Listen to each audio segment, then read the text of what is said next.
मेरी करियर की शुरुआत हुई है पहले एड से। मुझे एक DD1 का टेलीविज़न शो मिला, मैं बनूंगी मिस इंडिया। वहाँ से मेरी काफ़ी अच्छी ऑडियंस बनी। पहली फिल्म मेरी थी बैरी पिया। पूरी लैंग्वेज बड़ी नई सी थी, मैंने कहा यार पता नहीं कौन सी लैंग्वेज कैसे करूँगी क्या। उसमें क्रिटिक्स अवार्ड मुझे मिला। थर्ड फिल्म जो मेरी थी वो थी निरहुआ रिक्शा वाला। काफ़ी महीनों तक वो पिक्चर थिएटर से उतरी भी नहीं, और उसके बाद में दिनेश जी की और मेरी जोड़ी काफ़ी पसंद की गई। निरहुआ के जितनी भी नाम की फिल्में थी वो सब ऑलमोस्ट मुझे करने का मौका मिला। मैं मानती हूँ कि लोगों का जो प्यार होता है वो बहुत ज़रूरी होता है। लोग आपको ज़ीरो भी बना सकते हैं, आपको हीरो भी बना सकते हैं। निरहुआ रिक्शा वाला फाइनली साइन करने के 6 महीने पहले मुझे ऑफ़र हुई थी और मैंने मना कर दिया था। बड़ा फ़नी सा किस्सा है। पहली बार उनसे मुलाकात बड़े फ़नी सीन से हुई थी कि उनकी सादगी कहीं ना कहीं एक दिल को लुभाती भी थी। एक बार खेसारी जी से बात हुई थी तो मैंने उनको कहा कि मुझे एल्बम करना ज़रूर है, लेकिन कुछ अच्छा अगर मैटर हो तो उस पर मुझे एल्बम करना है। और सडनली एक दिन रात को उनके मैनेजर जी का फ़ोन आता है, विवेक जी का, कि सुनिए ना कल सुबह की 5 बजे की फ़्लाइट ले सकते हैं। सो आई वॉज़ वेरी लकी। रात भर पैकिंग की और सुबह में निकल गए। जब यहाँ पहुँचे हैं बोले गाना भी बनानी है। बोले गाना भी बन रहा है, आप टेंशन मत कीजिए, आप जब तक रेडी होगी गाना भी बन जाएगा। मैंने कहा देखिए हमारे इंडस्ट्री के होनहार और हुनर वाले कलाकारों को सब last minute, but everything was perfect. Last बाद में मुझे लोग बंगलिनिया ज़्यादा बुलाने लग गए।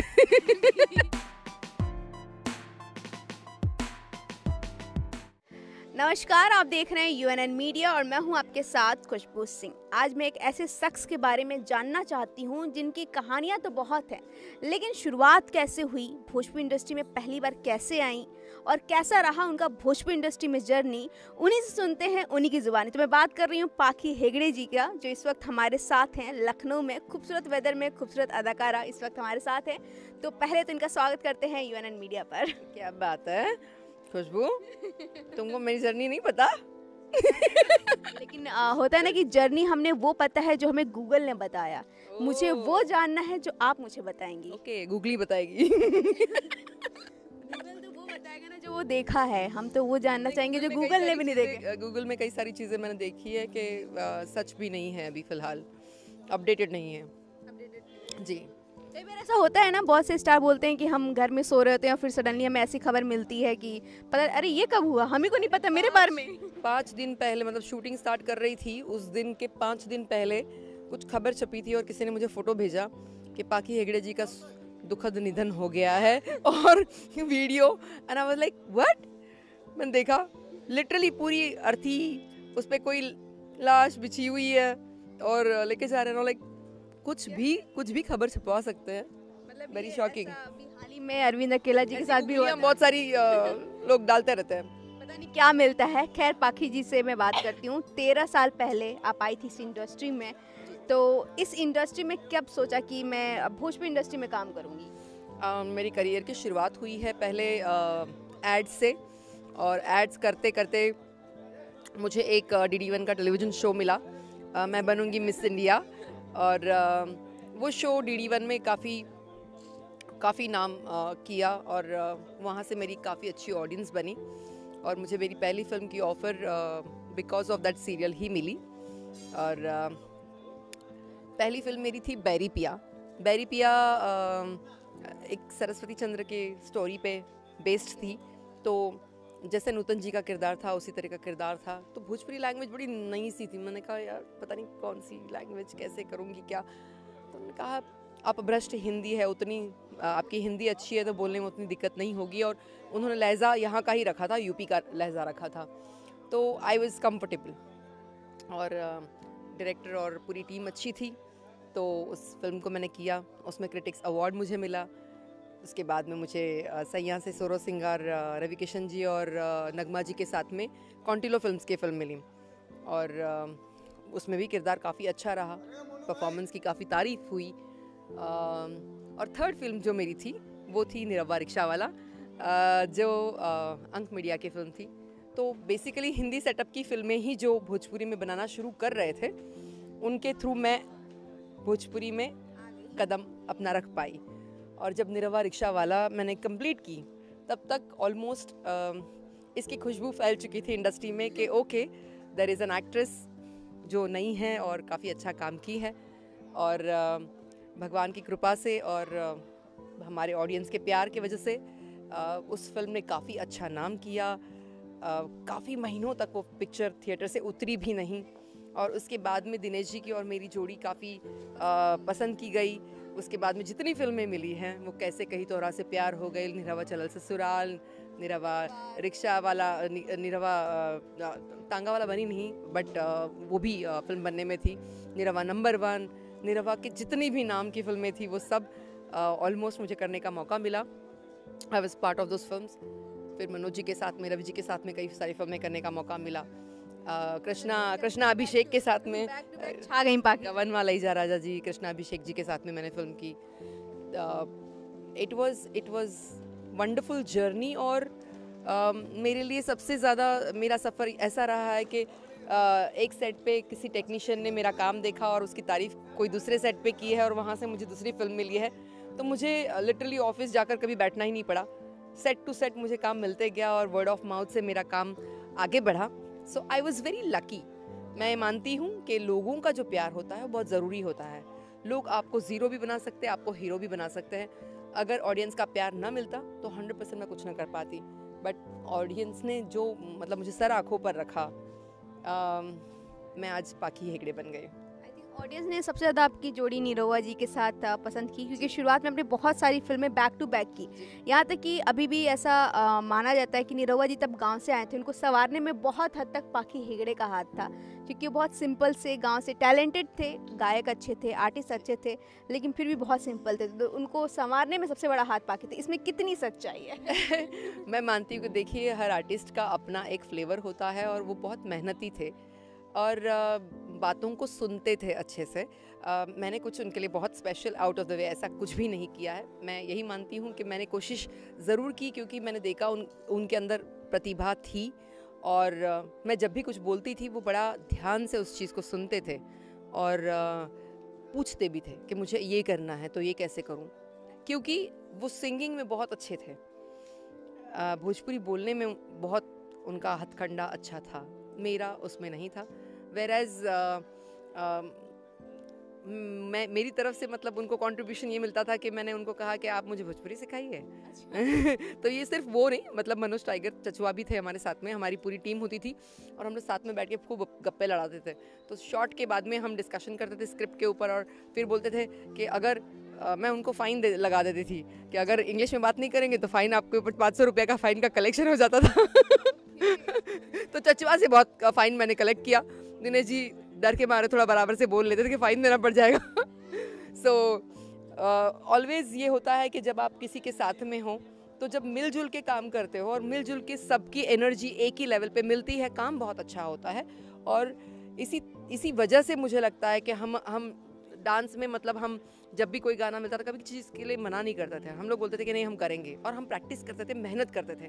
तो नो डाउट जब आपके साथ में लोग ऐसे जुड़ते हैं जो मेहनत करने के लिए तैयार हो, आपका भी उतना ही प्रोत्साहन होता है कि और अच्छा करना है और क्या अच्छा कर सके। ऑफ कोर्स मुंबई में पले बड़े हैं, तो क्लोथिंग सेंस और ये सब के टिप्स वो हमसे लेते थे और उनको अच्छा भी लगता था, और मुझे अच्छा लगता था कि okay it's a good help, why not. जब आपको निरहुआ रिक्शा वाला का ऑफर मिला था, तो उससे पहले आप निरहुआ जी को जानती थी? मैं उनको जानती नहीं थी। इनफैक्ट निरहुआ रिक्शा वाला का ऑफर मिला तो मुझे ये भी खबर आई थी कि निरहुआ रिक्शा वाला में कोई डुप्लीकेट निरहुआ काम करने वाले हैं, ऑल दैट, बहुत सारी मिक्स्ड फीलिंग्स। निरहुआ रिक्शा वाला फाइनली साइन करने के 6 महीने पहले मुझे ऑफर हुई थी और मैंने मना कर दिया था फॉर सम रीजंस। फिर उसके बाद में उसके जो राइटर थे, जो दद्दू हम उनको बुलाते हैं, तो दद्दू बड़ा कॉमेडी सा, मतलब बड़ा फ़नी सा किस्सा है। फिल्म के लिए मैं मना कर चुकी थी और मैंने फ़िल्म साइन की थी सुधाकर बोकाड़े जी की, जिसकी शूटिंग लंदन में होने जा रही थी, और हम जा रहे थे अराउंड 27 या 28 को, और इनकी फ़िल्म जा रही थी 25 को। तो उनका फ़ोन मुझे आया 20 तारीख को, और उन्होंने कहा कि बेटा मैं कुछ मांगूंगा तो दोगी? तो मैंने कहा क्या दद्दू बताइए, क्योंकि दद्दू के साथ में मैंने बैरी पिया पहली मेरी जो फिल्म थी वो की थी। तो मैं उनको बहुत मानती थी इसलिए क्योंकि उनका एक जो चीज़ था वो मेरे जहन में बड़ा फिक्स हो गया था कि एक फ़िल्म ऐसी करो जो 100 बार देखी जाए, उससे बेटर है कि मतलब 10-100 फिल्में ऐसी करोगी जो एक बार भी ना देखी जाए। सो वो चीज़ मैंने गार्ड बांध के रखी थी कि मेरा इंटेंशन ये होना चाहिए कि मैं अच्छे सब्जेक्ट, अच्छी फिल्म, अच्छा सेटअप, इन पे कॉन्सेंट्रेट ज़्यादा करूँ, ना कि पूरी भेड़ चाल में मतलब फिल्में उठा के खाली प्रेजेंस होना है, मुझे वो नहीं चाहिए। और उस चीज़ को मैंने आज तक बरकरार रखा है। और जब उन्होंने कहा कि आपको मतलब मैं कुछ कहना चाह रहा हूँ, मेरे लिए आपको ये फिल्म करनी है, तो मैंने कहा कि कुछ मतलब उसमें कुछ प्रॉब्लम्स आ रही हैं, तो बोले वो सब मैं मैनेज कर लूँगा। मैंने कहा जब आप मैनेज कर लेंगे तो आप ही कर लीजिएगा, मैं उसमें पढ़ूंगी नहीं। तो उन्होंने फ़ाइनल कर दी फिल्म, और फिर मैं फाइनली सेट पे पहुँची। और जैसे जैसे मैं फ़िल्म देखती गई मैं बहुत इंटरेस्टेड हो गई, क्योंकि स्क्रिप्ट काफ़ी इंटरेस्टिंग नो डाउट थी ही। उसमें कुछ एक कशिश ज़रूर थी, और वहाँ से एक अच्छी टीम भी बनी हमारी। उसके बाद में सेट पे आप पहली बार नीरवा जी से मिले? हाँ जी, पहली बार उनसे मुलाकात बड़े फ़नी सीन से हुई थी, जहाँ पर हमारा फर्स्ट शॉट ही लगाया था, किसिंग शॉट। तो उनको बताया गया था कि okay you have to be like doing the real kissing shot kinds, and उनकी हालत एकदम ख़राब थी। तो जब मतलब हम लोग शॉट देने जा रहे थे तो उनके हाथ ऐसे काँप रहे थे, और बार बार वो रीटेक पे रीटेक करे जा रहे थे। तो मैंने कहा कुछ प्रॉब्लम है? तो बोले नहीं, हमने ये सब कभी किया नहीं है। तो मैंने कहा क्या सब कुछ करना नहीं है, आपको खाली ऐसे करके टर्न करना है। तो बोले सच में? हमको तो नहीं बताया ऐसा, हमको तो बताया है। तो बहुत बहुत से उनकी उनकी सादगी कहीं ना कहीं एक दिल को लुभाती भी थी। वो बहुत ग्राउंडेड और एक बहुत नेचुरल स्पॉन्टेनियस आर्टिस्ट है मुझे लगता है। एंड उसी की वजह से जो भी मैं मतलब देखती हूँ उनके अंदर ग्रोथ है, बिकॉज वो डाउन टू अर्थ रहते हैं, हर चीज़ को सीखने के लिए तैयार रहते हैं। हर बार कोई भी नई चीज़ अगर उनके सामने दी जाए तो कभी ना नहीं बोलेंगे, बोलेंगे कि हम करेंगे इसको। तो ट्राई करना ही बहुत इंसान को ज़रूरी होता है। इंसान गिव अप कर दे तो फिर देन इट्स डन। शायद यही वजह है कि आज भी आप दोनों की दोस्ती बरकरार है। Of course yes, of course yes. और उसके बाद तो पाखी जी रुकी नहीं, सिर्फ निरवा जी साथ नहीं, हर किसी के साथ इनकी जोड़ी बहुत पसंद की, चाहे मनोज जी के साथ हो, पवन सिंह जी, रवि जी के साथ हो, मतलब सबके साथ। आपको मतलब ऐसा था ना कि जब निरवा जी के साथ काम किया तो ऐसे कोई स्टार थे जिनको आप जानती थी और उनके साथ काम करने की इच्छा थी? उस टाइम किसी भोजपुरी स्टार को आप जानती थी? नहीं, मुझे अमिताभ बच्चन जी के साथ में काम करना था, और वो मुझे दिनेश जी के साथ में काम करने मिल गया।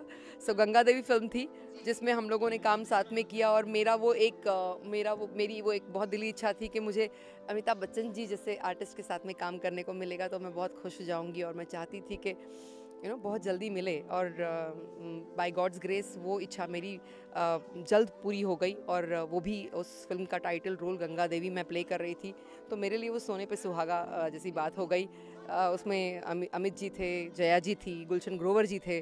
सेटअप वाज वेरी ब्यूटीफुल, और फिल्म बहुत अच्छी थी, महिला आरक्षण पर थी, और जैसे मैं पसंद करती हूँ वुमेन एम्पावरमेंट से रिलेटेड सब्जेक्ट्स पे काम करना, तो वैसी थी। तो बहुत मज़ा आया। बहुत ही मजा आया। खैर मैं जानना चाहूँगी, जो अब उस टाइम बहुत ही अलग फिल्में बनती थीं, और फिर भी थोड़ा सा फिर भी भोजपुरी में यही एक चीज़ उठता है, अश्लीलता है, अश्लीलता है, अश्लीलता है। लेकिन कभी हम फिल्म देखते हैं तो उतना हमें कुछ एक दो सॉन्ग के अलावा कुछ ऐसा दिखता नहीं है। चाहे अगर पहली फिल्म की बात की जाए तो इसमें आई थिंक गमछा बिछा के वाला ही एक सॉन्ग था, बाकी पूरा प्योर एकदम अच्छी फिल्म थी। तो अभी भी ऐसे सवाल उठते हैं, तो इसका रीज़न क्या सिर्फ भोजपुरी एल्बम सॉन्ग ही है कि कुछ और भी है? देखिए, मेरा ये मानना है कि जब तक आप अपनी भाषा को सम्मान खुद अपने घर में नहीं देंगे, बाहर वाले क्यों देंगे? तो मुझे लगता है कहीं ना कहीं कमी हम में है। हम तो कभी किसी से ये नहीं बोल पाते कि भोजपुरी भाषा मतलब अच्छी नहीं है, बट मैं देखती हूँ कि कई लोग भोजपुरी भाषा का प्रयोग करने में और हिचकिचाते हैं। तो ये ज़रूरी है कि सबसे पहले आप सम्मान करिए, आपकी भाषा है वो, हम मानते कि हमारी भाषा है ये। तो अगर हम घर पे अगर उस चीज़ का सम्मान करेंगे, हर बाहर वाला उस चीज़ का सम्मान करेगा। अगर हम ही उसको धुतकारेंगे तो कोई भी उसका रिस्पेक्ट नहीं करेगा। तो मुझे लगता है कि सबसे पहले हमको देखना है हमारी तरफ, किसी और के तरफ उंगली उठाने से पहले, कि हम क्या कर रहे हैं। हमको अपने आप को सुधारना चाहिए। तो मैं इस चीज़ को मानती हूँ। बाकी रीज़न्स तो बहुत सारे हैं कि भाषा क्यों वैसे है, उसके लिए कई सारे अंग है। लेकिन हम जब कोई चीज़ की डिमांड होगी तब वो सप्लाई किया जा रहा है।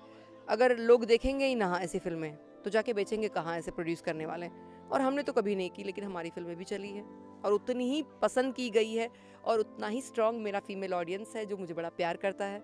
पारिवारिक मूवीज़ की है मैंने, तो मुझे लगता है कि आपकी अपनी चॉइस है, वो आपकी चॉइस है, आपके ऊपर डिपेंड करता है कि आप जीवन में कहाँ जाना चाहते हो और कितना फास्ट या कितना स्लो जाना चाहते हो। मैं सोचती हूँ मैं कछुआ की चाल चलूँगी, लेकिन पहुँचूँगी रेस में नंबर 1 तो मैं ही आऊँगी। और बहुत टाइम तक पाखी हेगड़े एकदम संस्कारी रोल, बहू बेटी टाइप एकदम, अगर बेटी तो प्रॉपर सूट, एंड फिर जैसे जैसे पाखी जी आगे बढ़ती गई ग्लैमरस होती गई। इसमें किसका हाथ है, डायरेक्टर प्रोड्यूसर का ही खुद पाखी हेगड़े का?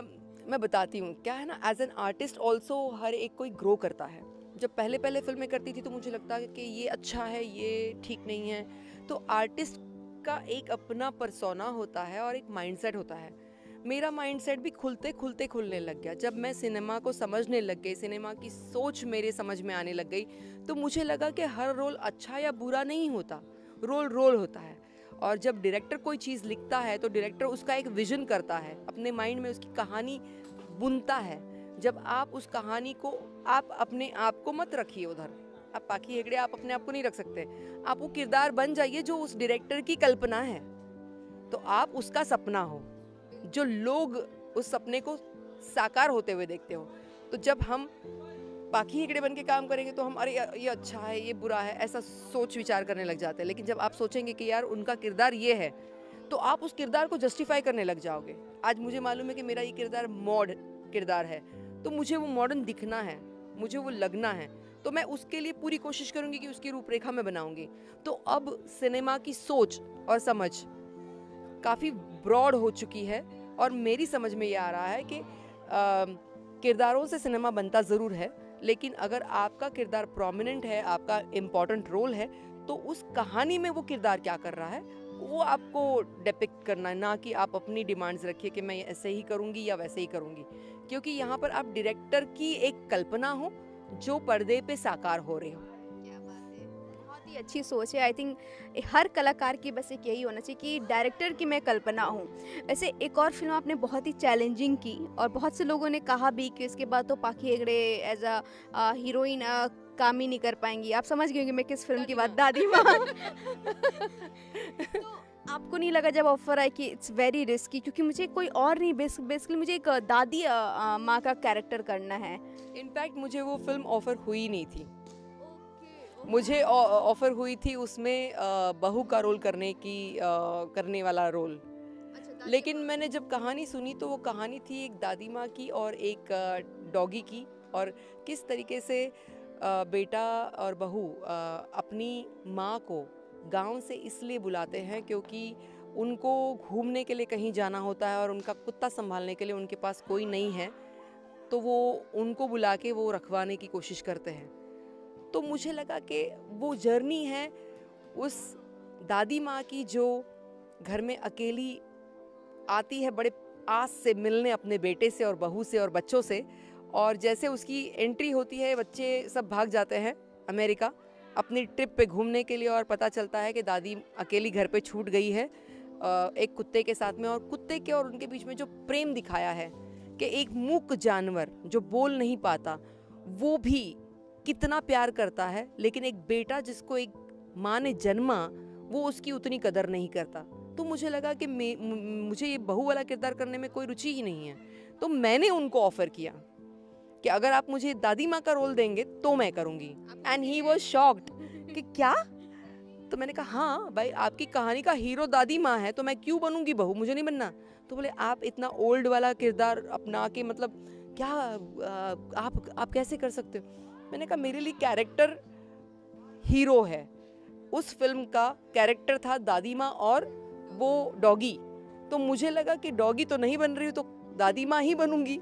और दादी माँ बनने में मैंने उस रोल को कोशिश करके सार्थक करना चाहा भी, उस कैरेक्टर को अपनाना।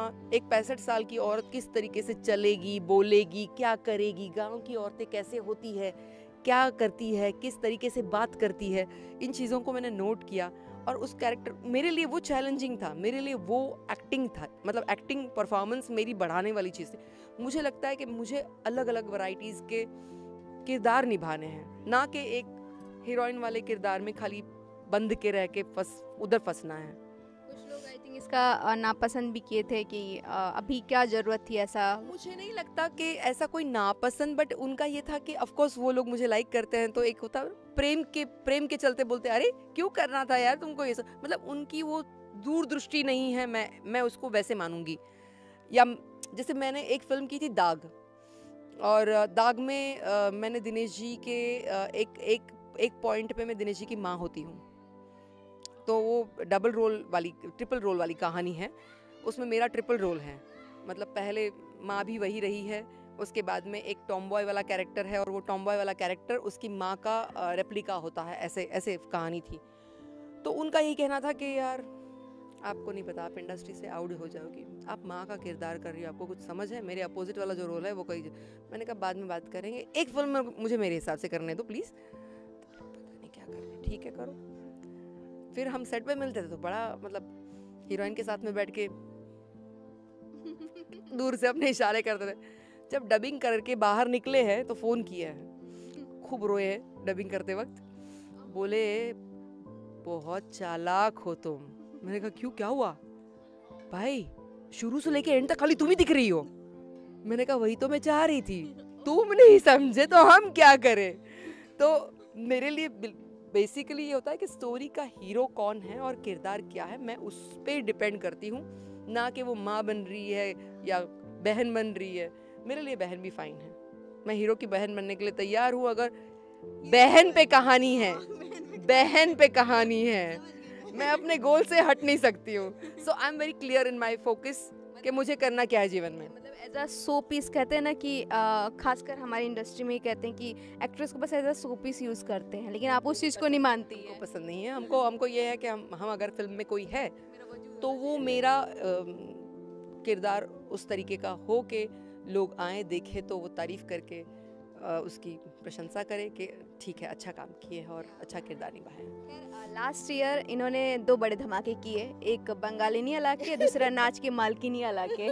ये कैसे सोचा कि अब मैं गाने भी बनाऊंगी और खुद परफॉर्म भी करूंगी? आई थिंक बंगालिनी आप ही ने प्रोड्यूस की है। नहीं, प्रोड्यूस मैंने नहीं किया है बंगलिनिया। ये अफवाह थी फिर मुझे किसी ने पहुंचाई। नहीं, बिल्कुल भी मैंने प्रोड्यूस नहीं किए। और मैंने ऐसे ही जब एक बार खेसारी जी से बात हुई थी तो मैंने उनको कहा कि मुझे एल्बम करना ज़रूर है, लेकिन कुछ अच्छा अगर मैटर हो तो उस पर मुझे एल्बम करना है। तो बोले ठीक है, जब ऐसा कुछ रहेगा तो हम ज़रूर बताएंगे। और सडनली एक दिन रात को उनके मैनेजर जी का फ़ोन आता है, विवेक जी का, कि सुनिए ना कल सुबह की 5 बजे की फ़्लाइट ले सकते हैं। तो मैंने कहा रात को 1 बजा है और सुबह 5 बजे। मैंने कहा स्टाफ ना पहुंच पाएगा ना कुछ। बोली बहुत धमाकेदार गाना है, आपको करना चाहिए ये गाना, क्या आपके लिए बनाया गाना, हम चाहते हैं कि आप ही करें। तो केसर जी ने बोला है। मैंने कहा ठीक है। मेरे लिए ऑलवेज अपॉर्चुनिटीज़ को मैं समझती हूँ कि अपॉर्चुनिटीज़ नॉक। उठ गई आप?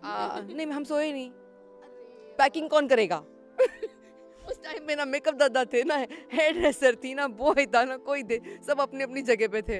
तो रात भर पैकिंग की और सुबह में निकल गए। जब यहाँ पहुँचे हैं तो मैंने बोला गाना दीजिए, मैं रेडी होने जा रही हूँ। तो बोली गाना भी बनानी है, गरम गरम बन रहा है। मैंने कहा व्हाट? बोले गाना भी बन रहा है, आप टेंशन मत कीजिए, आप जब तक रेडी होगी गाना भी बन जाएगा। मैंने कहा ये कौन सा टाइम बट देखिए हमारे इंडस्ट्री के होनहार और हुनर वाले कलाकारों को और राइटर्स को कि इतने लास्ट मिनट बनी हुई चीज़ें भी क्या धमाका मचा सकती है। मैं इतनी शॉक थी क्योंकि मैं उसकी साक्षी हूँ। मैंने देखा है कि गाना कैसे बनाए हैं उन लोग और कैसे दिए हैं। ना कोई कपड़े का ठिकाना, ना कोई मेकअप का ठिकाना, कुछ नहीं, सब last minute, but everything was perfect. Last I think इसमें इतने बंगालियाँ इतना हिट हुआ, ये वर्ड इतना हिट हुआ कि दर्जनों गाने बने होंगे। और उसके बाद में मुझे लोग बंगलिनिया ज़्यादा बुलाने लग गए भोजपुरी की बंगालिनिया इसमें भी आई थिंक मझधार में भी कुछ मिलता जुलता ही है ना, खूबसूरत बंगालिनिया, सरगम की कहानी है इसमें। Oh really? नहीं, हमको नहीं पता वो सब, अभी हम नहीं बता सकते कुछ। आप देखिए फिल्म, जाइए। फिर उसके बाद नाच की मालकिनी कैसे, मतलब सोचा उसमें? वो सारेगामा का म्यूज़िक के अंडर वो गाना बना था। और जब वो गाना बन रहा था तो उनको लगा कि शायद आफ्टर बंगलिनिया ये किरदार मैं बहुत अच्छे से निभा पाऊँगी और नाच की मलकाइन अगर बन सकती है तो ये बहुत अच्छा बन के कर सकती हैं। तो उन्होंने अप्रोच किया और मुंबई में ही शूटिंग थी तो बहुत कुछ ज़्यादा दिक्कत नहीं हुई, हम पहुंच गए सेट पे। अब क्योंकि अब खेसारी के साथ कर लिया तो पवन जी के साथ कोई गाना नहीं लाने वाली हैं? हो सकता है कि बहुत जल्दी आ जाए। चीज़ें ऑफ कोर्स मैं बहुत ज़्यादा एल्बम्स करने में डिपेंडेंट नहीं हूँ, लेकिन हाँ कोई इंटरेस्टिंग गाना अगर हो और वो अच्छा लगता है तो I would really love to do, why not. मानना पड़ेगी आपकी चॉइसेस की। मेरी चॉइस यही होती है कि जो करो वो इतना धमाका करे कि उसके ऊपर का धमाका ना हो, वही धमाका मचाते रहे बस यही तो मैं दिल हार बैठी। जो करो 200% करो, साला 100% पे सब छोड़ देंगे हम, 200% करेंगे तो कोई 2022 में तो फिर एकदम पाखी हेगड़े कहीं जमीन पे दिखने वाली हैं कि सिर्फ उड़ते ही रहने वाली हैं, शहर टू शहर, देश टू देश। मुझे लगता है कि उड़ना चाहिए ना, नाम ही मेरा बताता है पाखी। पाखी का मतलब ही है पंछी, तो पंछी तो उड़ेगा, वो कहाँ हाथ में आएगा। खुद मैं चाह रही हूँ कि पाखी हेगड़े खुद कोई फिल्म बनाने वाली है, मतलब एज अ डायरेक्टर भी आपको कर लेनी चाहिए। जब इतना हर चीज़ परफेक्ट है तो कितना अच्छा लगेगा ना। कभी मुझे दिनेश जी ने कहा था कि तुम बहुत अच्छी सोच रखती हो, तुम डायरेक्टर बन सकती हो। मैंने कहा हाँ, लेकिन डायरेक्टर का जो व्याप है ना वो नहीं पाला जा सकता मुझसे, क्योंकि जितनी मेहनत एक डायरेक्टर को पूरे सेट संभालने में और बहुत ज़्यादा पेशेंस चाहिए होता है, और हम हैं चंचल। तो मुझे लगता है कि ऑफ कोर्स मैं कर सकती हूँ, बट मुझे लगता है कि हमारे पास इतने अच्छे टैलेंटेड डायरेक्टर्स हैं, क्यों किसी के पेट पे लात मारूं। के बारे में सोचती हैं? जो कर रही हूँ वही क्या कम है। हाँ, शौकिया तौर पे कभी सोचा जा सकता है, but full fledged I would not want to. खैर, मैं एक और चीज़ बोलना चाहूँगी, मैं आपकी फ़ैन तो हूँ ही, साथ ही मैं आपकी दोनों बेटियों की भी फ़ैन हूँ। कितना होता है ना कि एक वक्त पे उनको बोला जाता है कि पाखी की बेटियां हैं, देन फाइनली आशना खुशी की माँ है, ऐसा कुछ अभी सुनने को मिला। ऑफ कोर्स होता है, एंड मैं बहुत प्राउड फील करती हूँ, क्योंकि जब इंडस्ट्री में आए थे तब बहुत छोटी थी वो, और इंडस्ट्री में मैंने कदम ही तब रखा जब वो बहुत छोटी थी और बोर्डिंग स्कूल में थी। और जब फिल्मों में मैं सुपरस्टार ऑलमोस्ट बन गई, तब तक तो काफ़ी बड़ी हो चुकी थी। तो नो डाउट उन्होंने अपने टैलेंट पे अपना एक मुकाम बनाया है, और वो बिलीव करती है, डिजिटल मीडिया में ज़्यादा फोकस करती है, और वो अपने पर्टिकुलर फील्ड में वो बहुत अच्छा काम कर रही हैं। तो भी आ गए हैं। No doubt, yes, as a singer वो लॉन्च भी हो रही है। तो देखती हूँ कि बहुत जगहों पर जब मैं जाती हूँ तो कई सारे बच्चे, कई सारे यंगस्टर्स आते हैं और बोलते हैं कि आशना की मम्मी हूँ, खुशी की मम्मी हूँ। इट फील्स वेरी, आशना की मम्मी इतनी यंग, बड़ी बहन लगती है, ऐसे कॉम्प्लीमेंट मिला? बिल्कुल बिल्कुल मिलते हैं, और मेरे लिए बहुत बहुत खुशी की बात है। मैं बहुत प्राउड फील करती हूँ कि मैंने जितना अपने कार्य का मतलब जीवन काल में मैं काम के थ्रू मैंने अपने आप को प्रूव किया, वो अपने लेवल पे उन लोग अपने आप को प्रूव कर रहे हैं, क्योंकि उनको कभी मैंने उस टाइप की हेल्प नहीं दी या प्लेट पे परोस के चीज़ें नहीं दी हाथ में। उन्होंने जो किया वो अपने टैलेंट पे किया, और आज लोग मुझे अप्रोच करते हैं और बोलते हैं कि उनकी मम्मी हो आप। तो मुझे बड़ा प्राउड फील होता है कि एक माँ के लिए मुझे लगता है उससे बड़ा गिफ्ट कोई हो नहीं सकता। सो आई एम वेरी प्राउड। मैंने सोशल मीडिया पे बहुत बारीकी से फॉलो किया, मैंने कभी खुद नहीं देखा कि अपनी बेटियों को प्रमोट करें, बल्कि खुद बताती हैं मेरी बेटी को वीडियो इतना लाइक गया। लाइक होता है ना, कभी आप प्रमोट नहीं करती, बल्कि होता है ना कॉन्ग्रेट करती हैं कि वाओ गो मिलियन। अचीवमेंट्स पे मैं उनको कॉन्ग्रेचुलेशंस हमेशा करती हूँ, क्योंकि उनके जो भी काम वो कर रहे हैं वो बहुत डिफरेंट लेवल पे, मतलब एक अलग लेवल पे लाइक किए जाते हैं, और स्लोली एंड स्टेडीली वो अपना फैन फॉलोइंग बिल्ड कर रहे हैं। युवाओं के दिल की धड़कन है आपकी बेटी। अच्छा, ये तो मैं मेरे लिए भी सोच रही थी, ये क्या हो गया। ये तो कहीं ना कहीं कुछ।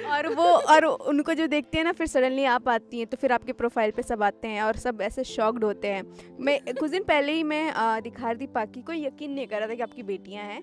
फिर उनको मैंने दिखाया, फोटोज़ भी दिखाया, नहीं ऐसे अडॉप्ट किया होगा बेटियां। अरे हैं। ये वाला किस्सा भी हो चुका है। अच्छा। कि ओके मेरी रियल बेटी नहीं है। ये किया है। तो मैंने ऐसे बोल दिया हाँ मैंने अडॉप्ट किया है and she like no no no just kidding. किसी को यकीन ही नहीं होता है। हाँ हम लोग इतनी खूबसूरत अब क्यों है? हम लोग कोशिश यही करते हैं कि हम अगर हीरोइन का किरदार कर रहे हैं तो हमारी जो एक छवि बनी हुई है वही छवि बननी चाहिए या दिखनी चाहिए, हीरोइन लगने चाहिए। आप अपने प्रोफेशन के साथ में जब जोड़ते हो आपकी अपनी पर्सनालिटी को, तो वो किरदार में आप उतने उतर जाओ कि लोगों को विश्वास हो जाए कि आप वही हो। तो मेरी कोशिश वही रहती है कि जब तक मैं हीरोइन का काम करूँगी तब तक मैं सिर्फ और सिर्फ हीरोइन लगूंगी। हीरोइन हूँ मैं। So thank you so much. बहुत बातें हो गई आज, और आज हम लोगों ने, मुझे लगता है कितना प्रशांत, कितना मिनट, हाँ बस आधा घंटा ही हुआ है ना बात किया हम तो नेक्स्ट सेशंस करेंगे एपिसोडिक वाइज। पाखी की बातें। Done. Thank you so much. तो ये जी पाखी जी हमारी बंगाली निया। सो आज के लिए इतना है, क्योंकि ये कल जा रही हैं लखनऊ से, तो और भी धमाकेदार इंटरव्यू आने वाले हैं, और ये क्या कर रही है, कहाँ जा रही है, सारे अपडेट्स भी आपको मिलने वाले हैं। सो जुड़े रहिए हमारे साथ और देखते रहिए UNN मीडिया।